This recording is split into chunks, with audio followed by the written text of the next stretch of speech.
नमस्कार साथियों, कैसे हो आप सब। आशा करते हैं कि आप लोगों की तैयारी बहुत ही शानदार चल रही होगी और ये तैयारी शानदार चलना भी चाहिए तब तक जब तक आपका सिलेक्शन ना हो।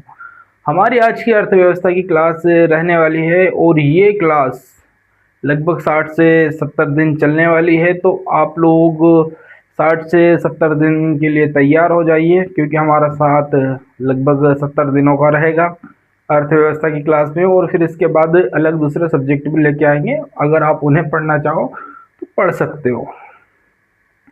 और हम तो यही चाहते हैं कि आप लोगों का सिलेक्शन हो जाए। और हमारी ये अर्थव्यवस्था की क्लास किसी भी वनडे एग्ज़ाम के लिए काफ़ी महत्वपूर्ण रहने वाली है। तो आप लोगों से गुजारिश है कि आप इस क्लास को एंड तक देखें और एंड बिल्कुल मिस ना करें।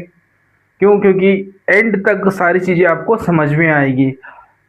ये कोई शॉर्ट वीडियो जैसा नहीं है कि 30 सेकंड में आपको कोई चीज़ समझ में आ गई है, क्योंकि आपको एग्ज़ाम क्लियर करना है, नौकरी लेना है, तो आपको एंड तक देखना पड़ेगा। तो आज से हम शुरू करने वाले हैं अर्थव्यवस्था। इसके कुछ मुख्य बिंदुओं के बारे में बात कर लेते हैं जिनके बारे में हम बात करने वाले हैं। सबसे पहले हम बात करेंगे, एक मिनट मार्कर चेंज कर लेता हूं मैं। सबसे पहले हम बात करने वाले हैं अर्थव्यवस्था में परिचय की। इसके बाद देखेंगे वर्गीकरण किन आधारों पर किया गया है अर्थव्यवस्था का। तीसरे नंबर पर हम देखेंगे क्षेत्र कौन कौन से हैं अर्थव्यवस्था के। चौथे नंबर पर देखेंगे साधन कौन कौन से हैं अर्थव्यवस्था में। और 5 नंबर पर देखेंगे तत्व कौन कौन से हैं। वहीं छठवें नंबर की अगर हम बात करें तो अर्थव्यवस्था के लाभ के बारे में बात करने वाले हैं। तो आज हम इन मुख्य बिंदुओं के बारे में बात करने वाले हैं।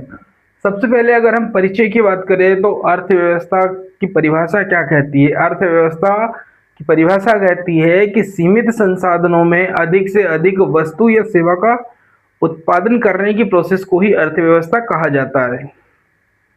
उदाहरण के लिए देख लीजिए आप कि जैसे अभी मैं यहाँ पर क्लास ले रहा हूँ और आप पता नहीं किस शहर से देख रहे हो, किस स्टेट से देख रहे हो, ये कमेंट करके भी बताना हमें।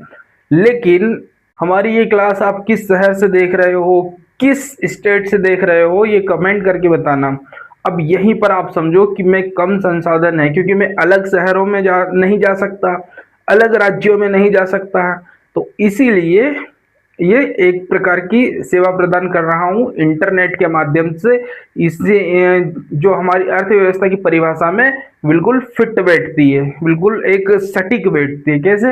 अर्थव्यवस्था की परिभाषा कहती है कि कम संसाधन में अधिक से अधिक सेवा या वस्तु का उत्पादन करना। अब यहाँ पर मैं वस्तु का उत्पादन नहीं कर रहा हूँ, कोई सामान आपको नहीं दे रहा हूँ, मैं यहाँ पर आप लोगों को सेवा प्रदान कर रहा हूँ, सेवा प्रदान कर रहा हूँ। ठीक है। अब अर्थव्यवस्था क्या होती है, ठीक है।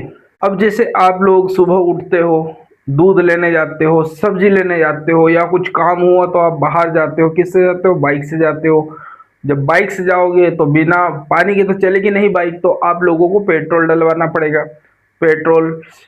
अब ये सारी चीजें मिलकर के आपके घर की अर्थव्यवस्था को चलाती है, जिसमें सैलरी कितनी है, बचत कितनी रखनी है, कौन सा सामान खरीदना है, कौन सा सामान नहीं खरीदना है, अभी क्या जरूरी है खरीदना, क्या बाद में खरीद सकते हैं। ये सारी चीजें आपकी घर की अर्थव्यवस्था है। जब यही चीजें एक बड़े लेवल पर जाती है, देश लेवल पर जाती है, तो उसे देश की अर्थव्यवस्था कहा जाता है। इकोनॉमिक शब्द ग्रीक भाषा का शब्द है, जिसे आइकोनोमिकोस से लिया गया है। यहाँ पर आइकोस का मतलब होता है घर और नोमोस का मतलब होता है प्रबंध करना। इसका मतलब है कि घरों का प्रबंध करना। ये था परिचय अर्थव्यवस्था का। अब हम देखते हैं कि ये अर्थव्यवस्था का वर्गीकरण किन आधारों पर किया गया है।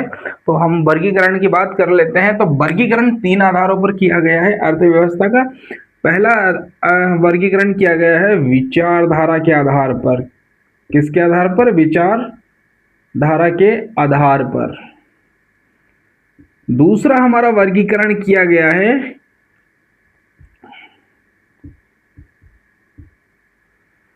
दूसरा हमारा जो वर्गीकरण किया गया है वो किया गया है विकास के आधार पर।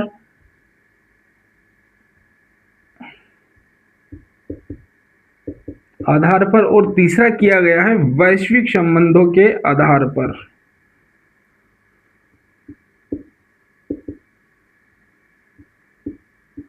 वैश्विक संबंधों के आधार पर।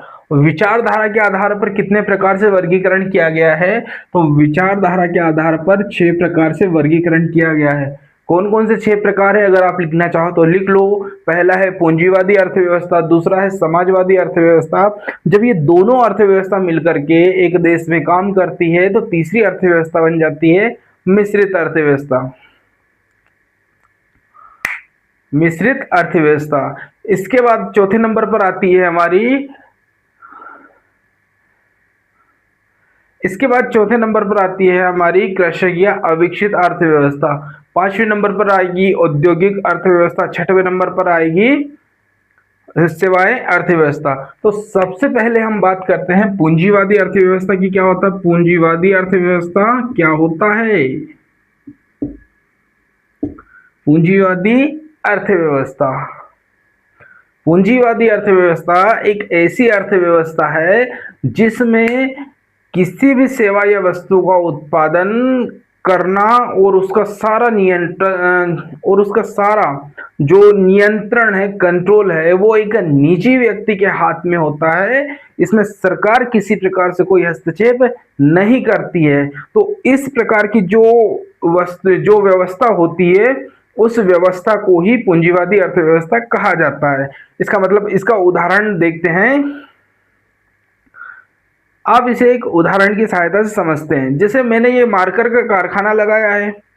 अब 1 महीने में मुझे कितने मार्कर बनाना है, कितने मार्कर नहीं बनाना है, इसका कितना प्राइस रखना है, किसको ये मार्कर देना है बेचने के लिए, और किस व्यक्ति का ऑर्डर लेना है, तो ये सारा कंट्रोल मेरे हाथ में होगा, ना कि सरकार के हाथ में होगा।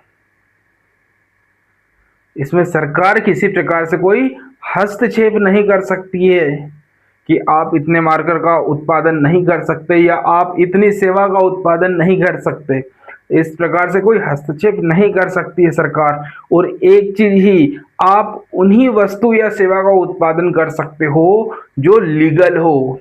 ये नहीं कि भाई पूंजीवादी अर्थव्यवस्था के अंतर्गत हम कुछ भी सेवा प्रदान कर सकते हैं, कुछ भी वस्तु का उत्पादन कर सकते हैं, तो ऐसा नहीं चलेगा। अब देखते हैं इसके जो पूंजीवादी अर्थव्यवस्था की, अब देखते हैं पूंजीवादी अर्थव्यवस्था की विशेषताएं कौन कौन सी है। सबसे पहला तो आता है लाभ। कोई भी व्यक्ति अगर काम करेगा, वस्तु का उत्पादन करेगा, सेवा का उत्पादन करेगा, उसका एक ही उद्देश्य रहेगा कि वो लाभ कमाए और उसका मुख्य उद्देश्य यही होता है कि वो वस्तु या सेवा का उत्पादन कर रहा है तो उसके ऊपर उसे लाभ भी होना चाहिए, क्योंकि आज के समय में कोई फ्री फोकट की सेवा नहीं देता है दोस्तों। ठीक है, तो सबसे पहला हुआ लाभ। दूसरे नंबर पर आता है मूल्य तंत्र। जो वस्तु का उत्पादन कर रहा है उस वस्तु का मूल्य कितना होना चाहिए, ग्राहक की जेब से कितने रुपए निकालना चाहिए, उसे इस बात का ध्यान भी रखना पड़ेगा कि जो वस्तु या सेवा का उत्पादन कर रहा है कहीं उसका लाभ अधिक तो नहीं मैं ले रहा हूं जिससे ग्राहक की जेब पूरी तरह से खाली हो जाए और वो दोबारा खरीदने ही ना आए। इस बात का भी ध्यान रखता है।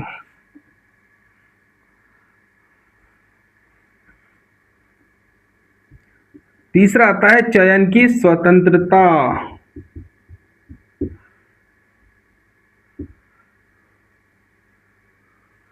जो भी व्यक्ति जिस वस्तु या सेवा का उत्पादन करना चाहता है वो उस वस्तु या सेवा का उत्पादन कर सकता है। उसमें कोई रोक टोक नहीं कर सकता है कि आप इस सेवा या वस्तु का उत्पादन नहीं कर सकते। जैसे मान लो मैं कारखाना लगाना चाहता हूं कि मैं इन मार्करों का उत्पादन करूं, अलग अलग कलर के मार्कर बनाऊं, तो ये मैं कर सकता हूं। क्योंकि मुझे चयन की आज़ादी है। क्यों आज़ादी है? क्योंकि हमारे देश की अर्थव्यवस्था, सॉरी, क्योंकि अर्थव्यवस्था पूंजीवादी अर्थव्यवस्था है। हमारे देश की अर्थव्यवस्था तो मिश्रित अर्थव्यवस्था है। अब इसके बाद आता है स्वामित्व।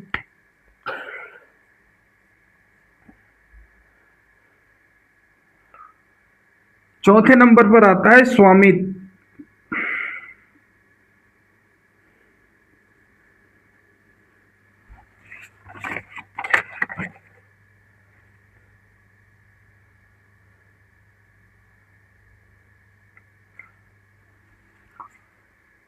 चौथे नंबर पर आता है आय की असमानता।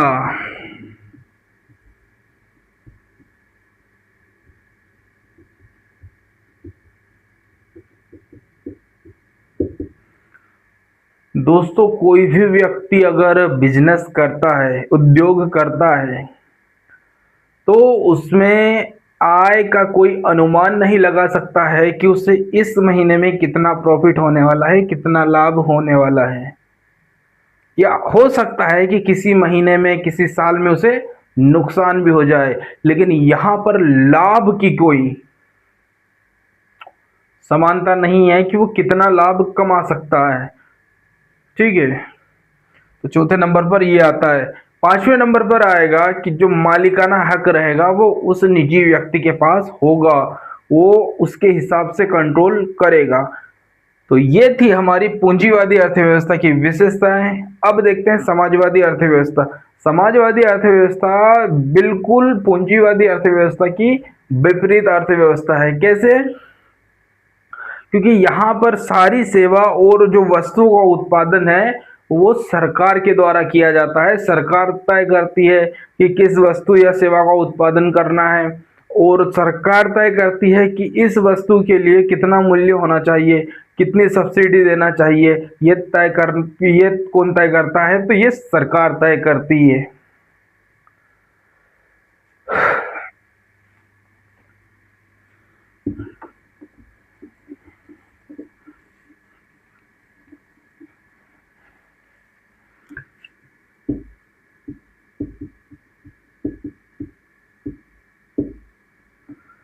समाजवादी अर्थव्यवस्था।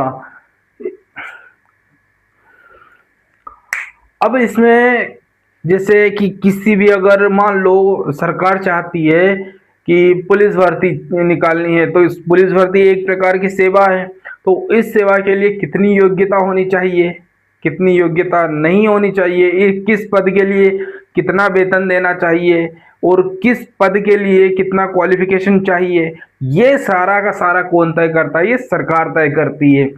अब जैसे रेलवे है, रेलवे सरकार के अंतर्गत आता है। अब रेलवे सरकार तय करेगी कि एक स्टेट से दूसरे स्टेट तक जाने के लिए कितना किराया लगेगा, या फिर कितना पैसेंजर को देना पड़ेगा रुपए, कितने रुपए की टिकट खरीदनी पड़ेगी। ये तय कौन करता है? ये तय करती है सरकार। क्यों? क्योंकि सरकार आपको सेवा दे रही है और उस सेवा के बदले आपसे कुछ रुपए लेती है कि हम आपको एक स्टेट से दूसरे स्टेट या एक स्टेशन से दूसरे स्टेशन छोड़ देंगे, तो आप हमें इतना रुपए दे दीजिए। तो आप दे दो और वो आपको सेवा प्रदान कर देंगे। ये थी हमारी समाजवादी अर्थव्यवस्था। अब बात करेंगे मिश्रित अर्थव्यवस्था की। मिश्रित अर्थव्यवस्था एक ऐसी अर्थव्यवस्था है जहां पर पूंजीवादी और समाजवादी, मतलब कि निजी व्यक्ति और सरकार दोनों मिलकर के वस्तु और सेवा का उत्पादन करते हैं, और ये एक दूसरे के वस्तु या सेवा के उत्पादन करने में किसी प्रकार से कोई हस्तक्षेप नहीं करते हैं।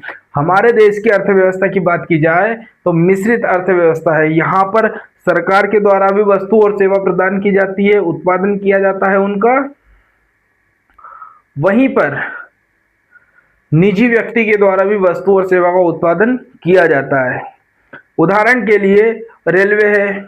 रेलवे किसके अंतर्गत आता है? ये आता है सरकार के अंतर्गत। अब अगर हम बात करें कि जो रिलायंस कंपनी है, जैसे जो वीआई है, वीआई की सिम है, वो आपको हर महीने आप सब्सक्रिप्शन लेते हो, उसका कुछ रुपए देते हो, 350 450, इस प्रकार से अलग अलग जो पैक होते हैं वो ले लेते हो। तो ये एक प्रकार से सेवा प्रदान करते हैं। ये निजी व्यक्ति और सरकार के द्वारा अलग अलग सेवाएं प्रदान की जाती है। अब अगर हम बात करें पूंजीवादी अर्थव्यवस्था, वो सॉरी, कृषक या अविकसित,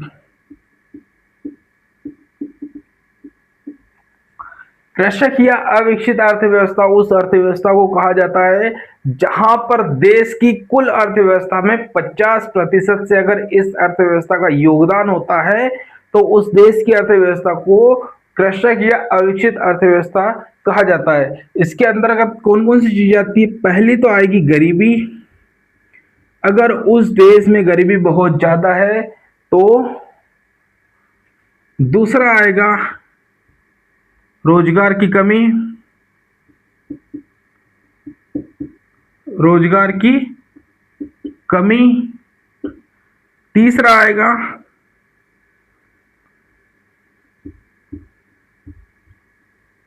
आय की कमी की जगह भूखमरी कर लो।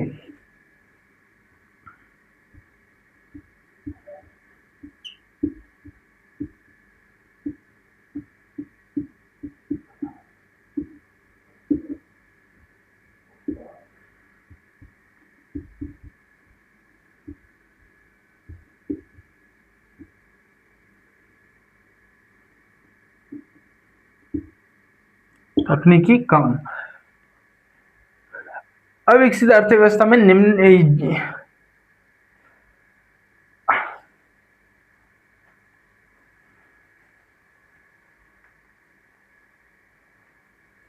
अविकसित अर्थव्यवस्था में अविकसित या कृषक अर्थव्यवस्था में इन चीजों को देखा जाता है। सबसे पहले तो उस देश में गरीबी बहुत ज्यादा होगी, रोजगार की कमी होगी, लोग बेरोजगार घूमेंगे, उनके पास काम करने के लिए काम नहीं होगा, नौकरियां नहीं होंगी। इसके बाद तीसरा आएगा भूखमरी। जब लोगों के पास काम नहीं होगा तो भूखमरी भी आएगी ही आएगी। इसके बाद आता है शिक्षा की कमी। 4 नंबर का जो है वो आएगा शिक्षा की कमी। क्यों? क्योंकि उस देश के अंदर गरीबी बहुत ज्यादा है, गरीबी होने के कारण और फिर रोजगार नहीं है, लोगों के पास रोजगार नहीं है तो भूखमरी बहुत ज्यादा है। अब जब लोगों के पास भूखमरी है तो वो किस प्रकार से वो अपना पेट भरेंगे या फिर शिक्षा के ऊपर खर्च करेंगे? तो शिक्षा की कमी भी रहेगी उस देश के अंतर्गत। इसके बाद आता है तकनीकी कम। जब लोगों के पास काम नहीं होगा, लोग काम नहीं करेंगे, बेरोजगार होंगे, देश में भुखमरी होगी, गरीबी होगी, तो देश के पास टैक्स कम जाएगा। जब देश के पास टैक्स कम जाएगा तो वो अलग अलग देशों से जो तकनीक है वो तकनीकों को कैसे खरीदेगा? तो उस देश के अंदर तकनीकें भी, जो तकनीकी चीजें हैं, तकनीक है, वो टेक्नोलॉजी भी बहुत कम मिलेगी देखने को। अब बात करते हैं हम औद्योगिक अर्थव्यवस्था की। औद्योगिक अर्थव्यवस्था एक ऐसी अर्थव्यवस्था है यदि उद्योग अगर किसी देश में वस्तुओं का उत्पादन का जो टैक्स है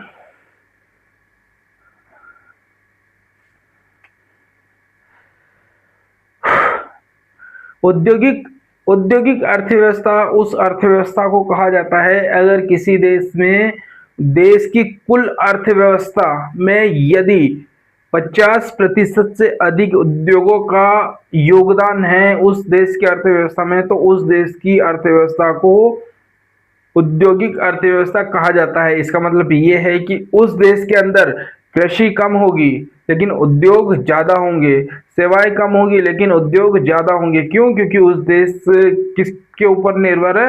वो उद्योग के ऊपर है। उद्योग क्या करते हैं? वस्तुओं का निर्माण करते हैं। इसका मतलब ये है कि उस देश के अंदर प्रोडक्शन ज्यादा है। किसका? प्रोडक्ट का, वस्तुओं, हाँ, वस्तुओं का प्रोडक्शन ज्यादा है। अब बात करेंगे सेवाएं अर्थव्यवस्था, जो हमारी लास्ट है। ये बिल्कुल विपरीत है। अगर किसी देश के अंदर उस देश की जो कुल अर्थव्यवस्था है उसमें अगर 50% से अधिक का योगदान सेवा क्षेत्र, जो सेवा के द्वारा इनकम होती है, उसका होता है, तो उस देश की अर्थव्यवस्था को सेवाएं अर्थव्यवस्था कहा जाता है। सेवाएं क्या? सर्विस। जो प्रदान की जाती है, इसमें किसी वस्तु को नहीं दिया जाता है। जैसे अभी मैं यहाँ पर सेवा दे रहा हूँ, इस प्रकार से सेवाएं दी जाती है। या फिर ट्रांसपोर्ट का है, जैसे एक देश से जो भूमिगत जुड़े हुए हैं देश, एक देश से दूसरे देश में ट्रांसपोर्ट करना, जो इंपोर्ट करना, एक्सपोर्ट करना, ट्रांसपोर्ट का है। उसके बाद जो एयरलाइंस कंपनियां हैं वो भी सेवा के अंतर्गत आती है, मतलब कि उस देश के अंदर सेवाएं अधिक प्रदान की जाती है। विकास के आधार पर अगर हम बात करें तो ये 3 प्रकार की अर्थव्यवस्था होती है। कौन कौन सी 3 प्रकार की अर्थव्यवस्था होती है तो देख लेते हैं यहां पर हम। पहला होता है अविकसित, जिसके बारे में हमने अभी बात की। दूसरा होता है विकासशील। तीसरा होता है विकसित। अविकसित की अभी हमने जस्ट थोड़ी देर पहले बात की थी, जो कृषक और अविकसित अर्थव्यवस्था थी, सेम वही है। विकासशील अर्थव्यवस्था का मतलब ये है कि उस देश के अंदर गरीबी कम हो रही है, रोजगार की कमी कम हो रही है, लोगों को रोजगार मिलने लगा है और लोगों के पास आय का ठीक ठाक सोर्स भी है। लोग वहां पर अशिक्षित कम है, वहां पर तकनीकी चीजें भी, टेक्नोलॉजी भी अच्छी मात्रा में आ चुकी है और भी नए नए रिसर्च कर रहे हैं और भी नई नई चीजों की खोज कर रहे हैं। इसीलिए उस देश की अर्थव्यवस्था को विकासशील अर्थव्यवस्था कहा जाता है। अब अगर हम जो हमारे देश की अभी अर्थव्यवस्था है वो विकासशील अर्थव्यवस्था है, इसका मतलब यह है कि वो धीरे धीरे विकास की ओर बढ़ रही है, आधुनिक तकनीकों की तरह बढ़ रही है, की तरफ बढ़ रही है। ठीक है, लेकिन आजादी के बाद हमारे देश की जो अर्थव्यवस्था थी ना, वो कृषक या अविकसित अर्थव्यवस्था थी। क्यों? क्योंकि आजादी के ठीक बाद हमारे देश में गरीबी ज्यादा थी, शिक्षा की कमी थी, लोगों के पास रोजगार नहीं था, आय की भी कमी थी लोगों के पास, और तकनीकी जो टेक्नोलॉजी थी वो भी बहुत कम थी। विकसित अर्थव्यवस्था ऐसी अर्थव्यवस्था जहां पर लोगों को रोजगार आसानी से मिल जाते हो, उस देश के अंदर गरीबी बहुत कम होती हो, कम हो, या फिर भूखमरी भी बहुत कम हो, और इसके बाद ये है कि वहां पर आधुनिक तकनीकें बहुत ज्यादा हो, नई नई चीजों की खोज करते हो, नई नई चीजों की खोज की हो उन लोगों ने, तो उस देश की अर्थव्यवस्था को विकसित अर्थव्यवस्था कहा जाता है। ये तीनों अर्थव्यवस्थाओं के बारे में बात कर ली हमने। अब बात करेंगे हम वैश्विक संबंधों के आधार पर। तो वैश्विक संबंधों के आधार पर 2 प्रकार की अर्थव्यवस्था होती है। पहली होती बंद अर्थव्यवस्था और दूसरी होती खुली अर्थव्यवस्था। कौन कौन सी होती है? ये 2 प्रकार की होती है।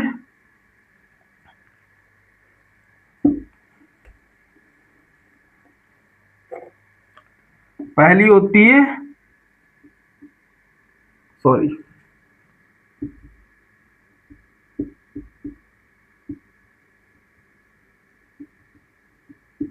अर्थव्यवस्था, दूसरी होती है खुली अर्थव्यवस्था।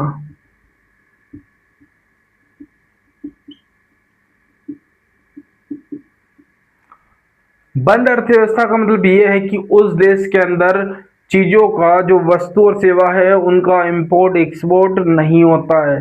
वो देश अपने आप में अकेला ही किस सेवा वस्तु का उत्पादन करता है। उस देश में ऐसा है कि ठीक है, किसी सेवा या वस्तु का उत्पादन हुआ तो ठीक है, नहीं तो हम खुद रिसर्च कर लेंगे, हम किसी अन्य देश से नहीं लेंगे। तो उस देश की अर्थव्यवस्था को क्या कहा जाता है? बंद अर्थव्यवस्था कहा जाता है। वो किसी अन्य देश से संबंध नहीं रखता है, ना ही किसी वस्तु या सेवा किसी अन्य देश को देता है। जैसे उत्तरी कोरिया को हम कह सकते हैं लगभग कि हाँ बंद अर्थव्यवस्था है। वहीं पर खुली अर्थव्यवस्था की अगर हम बात करें, वहीं पर अगर हम खुली अर्थव्यवस्था की बात करें तो ये अलग अलग देशों पे लागू होता है। जैसे कि एक दूसरे देशों से आपस में संबंध हो, उसके बाद वस्तु या सेवा का जो इंपोर्ट एक्सपोर्ट है वो किया जाता हो, तो उस देश की अर्थव्यवस्था को खुली अर्थव्यवस्था कहा जाता है। यानी लेन देन जो रुपए हैं और रुपए सेवा वस्तु का लेन देन होता हो, तो उस देश की अर्थव्यवस्था को खुली अर्थव्यवस्था कहा जाता है। तो रुपए, मान लो जो उस देश की जो करेंसी है वो अलग अलग घूमती हो देशों में, ठीक है, तो खुली अर्थव्यवस्था कहा जाता है उस देश की अर्थव्यवस्था को। अब अगर हम बात करें क्षेत्रों की, तो अर्थव्यवस्था के 3 क्षेत्र होते हैं भाई साहब।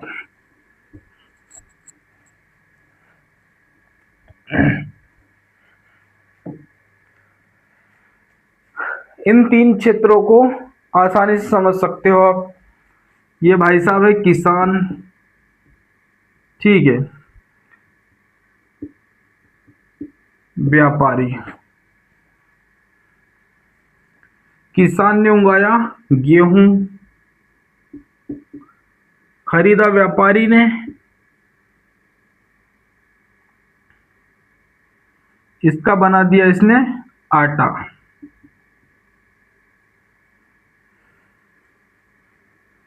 अब देखो,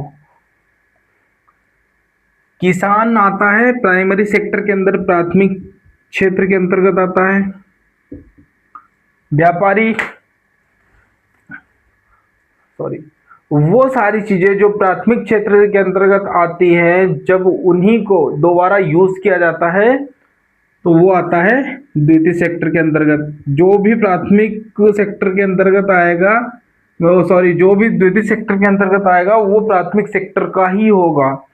जैसे यहाँ पर किसान ने गेहूं पैदा किया, ये किससे आया? कृषि से आया, तो कृषि क्या है? प्राथमिक सेक्टर है, कृषि से आया। व्यापारी ने खरीद लिया, व्यापारी ने खरीद के क्या किया? आटा किया, तो इसने आटा बना दिया, तो इसका क्या किया? निर्माण किया। तो निर्माण किसके अंतर्गत आएगा? द्वितीय क्षेत्र के अंतर्गत आएगा। वहीं पर जब अगर हम बात करें कि आटे से बना दिए बिस्किट, बिस्किट किसके अंतर्गत आता है? जो आटा, तो आटा जो गेहूं था उसका निर्माण करके तो आटा बनाया गया, लेकिन अब आटे का फिर वापस निर्माण थोड़ी करेंगे, अब उसका हम करेंगे विनिर्माण। तो विनिर्माण भी इसके अंतर्गत ही आता है। ये बना दिया बिस्किट, ठीक है, तो ये हुआ विनिर्माण। अब यहां पर आएगा ट्रांसपोर्ट। ट्रांसपोर्ट में एक जगह से दूसरी जगह ले जाने के लिए किसी प्रकार से आपको कोई वस्तु नहीं दी जाती। आपको एक जो आपकी वस्तु है या आप खुद हो, आपको एक जगह से दूसरी जगह छोड़ा जाता है। तो वो सारी चीजें जो सर्विस प्रदान करती है वो तृतीय सेक्टर के अंतर्गत आती है। जैसे कि ट्रांसपोर्ट है, या फिर आप जैसे आप फोन यूज करते हैं, फोन में अपनी सिम का सब्सक्रिप्शन, सिम का आप सब्सक्रिप्शन लेते हो, वो भी सर्विस सेक्टर के अंतर्गत आता है। वहीं पर अगर बैंकिंग देखें तो बैंकिंग भी सर्विस के अंतर्गत आता है। एयरलाइंस कंपनियां देखें तो वो भी सर्विस सेक्टर के अंतर्गत आता है। तो प्राथमिक चीजें वो होती हैं, प्राथमिक सेक्टर वो होता है जहां पर सीधा प्रकृति चीजें में प्रदान होती है, जैसे कि कृषि, मत्स्य पालन या जो पशुपालन होते हैं, ये सब किसके अंतर्गत आते हैं? ये आते हैं हमारे प्राथमिक सेक्टर के अंतर्गत। जब प्राथमिक सेक्टर के अंतर्गत चीजों का यूज दोबारा किया जाता है तो वो कहलाती है द्वितीय सेक्टर। और जब द्वितीय सेक्टर की चीजों को एक जगह से दूसरी जगह ले जाया जाता है तो वो ट्रांसपोर्ट का माध्यम होता है उस, और वो आता है तृतीय सेक्टर के अंतर्गत। ये हमने क्षेत्रों की बात कर ली। अर्थव्यवस्था के साधन कौन कौन से हैं? अब देखेंगे हम अर्थव्यवस्था के साधन कौन कौन से होते हैं। भाई साहब, अर्थव्यवस्था के 4 साधन होते हैं। कौन कौन से? पहला होता है हमारा, पहला साधन कौन सा होगा? पहला होगा भूमि। अगर कोई भी व्यक्ति किसी वस्तु या सेवा का उत्पादन करना चाहता है तो उसे सबसे पहले भूमि की आवश्यकता पड़ेगी। अब यहाँ पर मैं भी यह सेवा का उत्पादन कर रहा हूँ तो मुझे भूमि की जरूरत पड़ी, भूमि के ऊपर रूम की जरूरत पड़ी, तो सबसे पहले मुझे जगह देखनी पड़ेगी कि मैं कहाँ पर किसी वस्तु या सेवा का उत्पादन कर सकता हूँ। तो सबसे पहला साधन आएगा भूमि। इसके बाद आता है पूंजी। भैया मैंने जगह तो देख ली जाके कि हाँ मुझे ये सेवा या वस्तु का उत्पादन करना है। कोई भी एक्स वाई जेड, कोई सी भी मान लो कि कोई सी भी वस्तु या सेवा का उत्पादन कर रहा हूँ। तो मुझे तो मुझे मान लो मैं किसी भी सेवा या वस्तु का उत्पादन कर रहा हूँ, तो मैंने भूमि देख ली है। भूमि देख के भी आ गया कि हाँ मुझे ये मार्कर बनाना है, इस मार्कर का उत्पादन करना है। तो अब जगह तो देख के आ गया मैं, लेकिन अब मुझे इस मार्कर को बनाने के लिए कच्चा माल चाहिए। कच्चा माल लाने के साथ साथ मुझे मशीनें चाहिए, हर एक चीज चाहिए ना जो इस मार्कर को बनाने के लिए लगेगी। तो इन सभी चीजों को खरीदने के लिए, मशीन खरीदने के लिए, कच्चा माल खरीदने के लिए रुपए लगेंगे। तो दूसरा कौन सा आएगा? रुपए। वहीं पर मैंने, ठीक है भैया, मैंने जमीन भी देख ली, जगह भी देख लिया, कमरा भी देख लिया, कारखाना भी तैयार कर दिया, किसी भी, ये मान लो ये मार्कर का मैं उत्पादन करना चाहता हूँ। तो मैंने जगह देख ली, भूमि देख ली, कारखाना लगा दिया, मतलब अभी लगाया नहीं है, सिर्फ जगह देखिए कि हाँ इस इतने एरिया में कारखाना लग जाएगा। दूसरा, पूंजी। अब मैं उसे कारखाना बनाने के लिए क्या करूंगा? कच्चा माल लेके आऊंगा, मशीनें लेके आऊंगा। अब भाई साहब, क्या भूमि मिलने से, जगह मिलने से और मशीनें और कच्चा माल लाने से तैयार तो नहीं होगा। इन्हें बनाने के लिए कर्मचारियों की आवश्यकता पड़ेगी, श्रमिकों की आवश्यकता पड़ेगी। तो तीसरा आएगा हमारा श्रमिक। अब मान लो मैं यहाँ पर सेवा का उत्पादन कर रहा हूँ, तो यहाँ पर मैं खुद कर्मचारी बन के काम कर रहा हूँ, मैं खुद श्रमिक बन के काम कर रहा हूँ। ठीक है, तो यहाँ पर कंडीशन यही होती है कि या तो मालिक खुद कर्मचारी बन के काम करे या फिर दूसरे कर्मचारी लेके आए। तो जैसे कारखाना लगाया किसी ने, तो वहां पर 2 4 6 लोग, 8 10 जितने भी लगेंगे, जो वस्तु का उत्पादन कर रहे हैं, तो उतने रखने पड़ेंगे। तो तीसरा आएगा हमारा श्रमिक। इसके बाद चौथा, उद्यम। चौथा आएगा उद्यम, क्या करना चाहते हो। तो ये थे हमारे साधन। अब देखते हैं हम कि तत्व कौन कौन से हैं। अब देखते हैं कि तत्व कौन कौन से हैं। पहला तो आएगा उत्पादन, इसके बाद आएगा वितरण, इस जो तीसरे नंबर पर आएगा वो आएगा उपभोग। इसका मतलब ये है कि किसी भी वस्तु का उत्पादन जब किया जाता है, किया जाएगा, तो उसका वितरण किया जाएगा। अब किसी ने कोई सेवा, मान लो कि किसी ने कोई मार्कर बना लिया है या फिर कोई अन्य चीज बना ली है, तो वो अपने पास थोड़ी रखेगा, वो उसका वितरण ही करेगा ना, उत्पादन करने के बाद वितरण ही करेगा। तो वितरण क्यों करेगा? क्योंकि उसे लाभ कमाना है। अब जिस व्यक्ति, जिस दुकानदार ने उसे खरीदा है, वो भी अपनी दुकान में सजावट के लिए थोड़ी लगाएगा, वो भी उसे बेचेगा कुछ रुपए कमाने के लिए। तो जो कस्टमर है उसने खरीद लिया, तो यहाँ पर जो उपभोग करता है, जो कस्टमर है, वो भी अपने घर में जाके लगाएगा थोड़ी कि नहीं कोई सजावट की चीज है, कोई मतलब कुछ ना कुछ उसका यूज ही करेगा ना, उपभोग ही करेगा ना। तो तीसरे नंबर पर आ जाएगा उपभोग।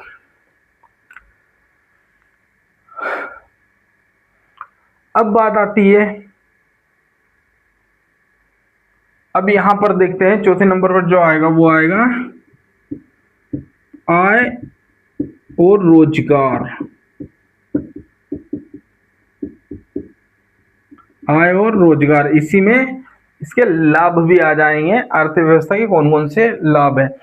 अब जब एक व्यक्ति ने उपभोग कर लिया वस्तु का, तो इसने बोला दुकानदार को कहा कि आप 10 मार्कर और लेके आ जाइए। उदाहरण के लिए बता रहा हूँ कि जैसे किसी व्यक्ति ने पिछले महीने 5 मार्कर खरीदे, खत्म हो गए, फिर उसने दुकानदार को बोला भैया मुझे एक्स्ट्रा और लगेंगे। तो दुकानदार को कहा कि 10 मार्कर मेरे एक के लिए लेके आ जाना।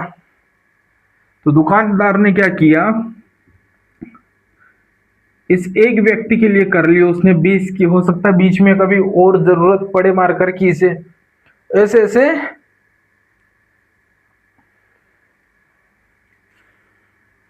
या फिर 20 की जगह आप 15 कर लो। 15 मार्कर इसने, दुकानदार ने समझ लिया कि इस व्यक्ति को 15 मार्कर की मैक्सिमम जरूरत पड़ेगी। ऐसे ऐसे सैकड़ों कस्टमर आ गए इसके पास। इस भाई साहब ने दे दिया इन्हें ऑर्डर, जो उत्पादन करता है उन्हें कहा कि हमें कम से कम 1500 मार्कर बना के दो। अब जो उत्पादन करता है, जो कारखाने का मालिक है, वो क्या सोचेगा कि एक महीने में अगर 1500, मान लो कि एक महीने में 500 बढ़ के मिले हैं मार्कर मुझे, तो ये भाई साहब क्या करेंगे, ये बढ़ाएंगे सीधे 1000, 1000 प्लस किया इन्होंने 1500, ये 2500 हो जाएंगे। 2500 मार्कर का ऑर्डर मिल गया, ये अपनी तरफ से कर रहे। अब इस ऑर्डर को पूरा करने के लिए इन्हें अधिक मशीनें लगानी पड़ेगी, या फिर उसी पर कुछ टाइम मैनेज करके ज़्यादा कर्मचारियों की आवश्यकता पड़ेगी।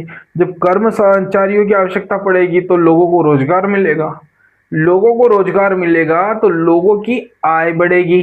अब यहां से शुरू होते हैं हमारे अर्थव्यवस्था के लाभ। पहला कौन सा है, आय बढ़ेगी, आय बढ़ेगी।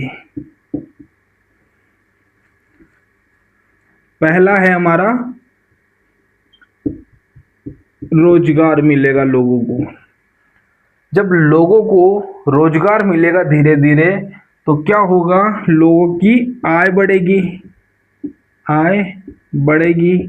इसमें उत्पादनकर्ता की भी आय बढ़ेगी, जिन्हें रोजगार मिला है उनकी भी आय बढ़ेगी। जब लोगों की आय बढ़ेगी तो गरीबी कम होगी।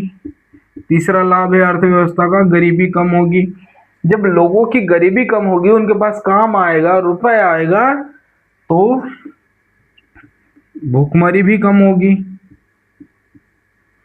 ठीक है, चौथे नंबर का लाभ है कि भूखमरी कम होगी। जब लोगों की भूखमरी कम होगी, कारखाने के मालिक लोगों को नौकरी मिल जाएगी, उनके पास आय का सोर्स हो जाएगा। आय का सोर्स होने के बाद मालिक के पास भी कमाई ज्यादा होगी। जब मालिक के पास कमाई ज्यादा होगी तो वो टैक्स भी तो ज्यादा देगा ना। जब टैक्स देगा तो वो टैक्स किसके पास जाएगा, वो टैक्स जाएगा देश के पास, तो देश की आय बढ़ेगी। 5वें नंबर पर आएगा हमारा देश की आय बढ़ेगी। देश की जब आय बढ़ेगी तो देश क्या करेगा, अपने राज्य को, अपने देश को कल्याणकारी बनाने के लिए अलग अलग योजनाएं, अलग अलग नीतियां बनाएंगे। तो छठवां क्या आ जाएगा, कल्याणकारी राज्य बनाने की नई नई योजनाएं, ठीक है। तो ये थे हमारे अर्थव्यवस्था के लाभ। आशा करते हैं दोस्तों आप लोगों को क्लास पसंद आई होगी, और पसंद आई है तो इस क्लास को लाइक करें और अपने दोस्तों के साथ शेयर भी करें। मिलते हैं अगली क्लास में, और ये हमारी सीरीज लगभग 60 से 70 क्लास तक चलती रहेगी। मिलते हैं अगले वीडियो में। जय हिंद।